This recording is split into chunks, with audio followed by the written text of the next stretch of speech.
मैं चाहती हूँ कि हम ना एक रैपिड फायर राउंड करते हैं छोटा सा। मैं आई आस्क यू कुछ क्वेश्चंस छोटे छोटे से, और आपको मैं दो ऑप्शन या तीन ऑप्शंस देती जाऊंगी, आपको बस जो है जवाब देना, ताकि हमारे व्यूअर्स को बहुत आसानी हो जाएगी जब वो ये पूरा एपिसोड देख रहे होंगे, उसके बाद चुनने में भाई उन्हें आगे जाके क्या करना है।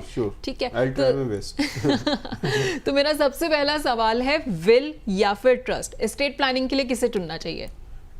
ट्रस्ट को चुनना चाहिए, पर विल बनानी चाहिए ट्रस्ट के फेवर में, तो मैं दोनों को चुनूंगा एक साथ। ठीक है, एस्टेट प्लानिंग जरूरी है या फिर लग्जरी है? कंपलसरी है, कंपलसरी है, जरूरी है हर व्यक्ति के लिए।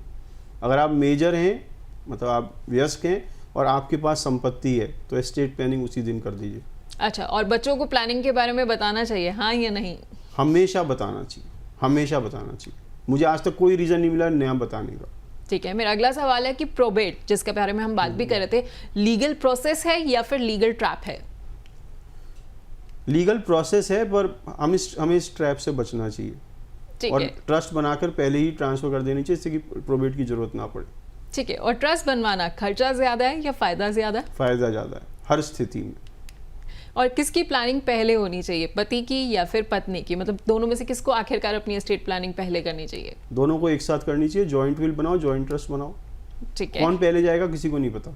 ये इंपॉर्टेंट पॉइंट है, याद रखिएगा। फैमिली में झगड़े जो होते हैं ज्यादा होते हैं, प्लानिंग से पहले ये झगड़े ज्यादा होते हैं या प्लानिंग के बाद आपने क्या देखा है ज्यादा होते हैं? प्लानिंग के बिना झगड़े ज्यादा होते हैं। मैं इसमें जरा सा आपको एक बात बताता हूँ। इंडियन जो बच्चे हैं ना, मैं दुनिया में बहुत सारी कंट्रीज के लोगों से मिलता हूँ, इंडियन बच्चों से बढ़िया बच्चे हैं ही नहीं दुनिया में कोई। अगर पेरेंट्स अपने मुंह से कुछ कहते हैं ना, वो बहुत सारे बच्चों के लिए लक्ष्मण रेखा होती है, पर आप वो लक्ष्मण रेखा नहीं खींचते।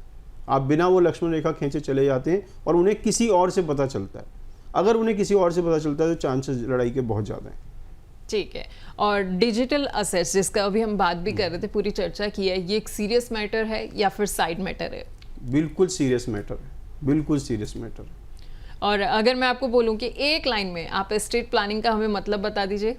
अगर आप चाहते हैं कि आपके बाद आपकी संपत्ति उसी को मिले जिसको आप देना चाहें, उसी तरह मिले जिस तरह देना चाहें, उसी समय मिले जिस समय आप देना चाहें, और उसी को मिले जिसको आप देना चाहें, तो आप एस्टेट प्लानिंग कर दीजिए।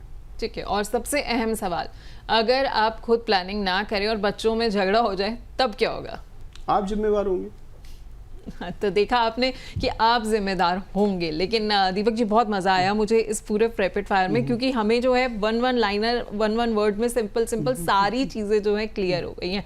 तो बहुत बहुत शुक्रिया दीपक जी, आप हमारे साथ आए, आप जुड़े, आपने बहुत अच्छे से जो है आज हमें ये समझाया है कि एस्टेट प्लानिंग क्यों जरूरी हो जाती है, ट्रस्ट का कितना रोल जो है वो अहम हो जाता है। और अब जैसा कि आपने वादा किया, अब हम बहुत सारे एपिसोड्स ट्रस्ट पे भी आगे जाके प्लान करेंगे। बहुत बहुत शुक्रिया।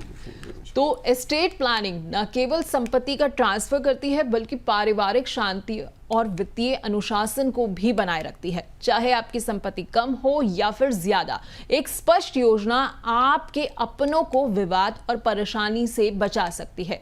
एस्टेट प्लानिंग का कोई ऑप्शन नहीं है, ये एक बहुत बड़ी जिम्मेदारी है। आज ही शुरुआत करें, जरूरत हो तो एक्सपर्ट से सलाह लें। फिर मिलेंगे एक और जरूरी एपिसोड के साथ अगले हफ्ते। तब तक बहुत बहुत आप अपना ध्यान रखिए, और अगर अब तक आपने एस्टेट प्लानिंग नहीं की है तो एक बार सलाह लेकर जो है इसकी शुरुआत कर दीजिए।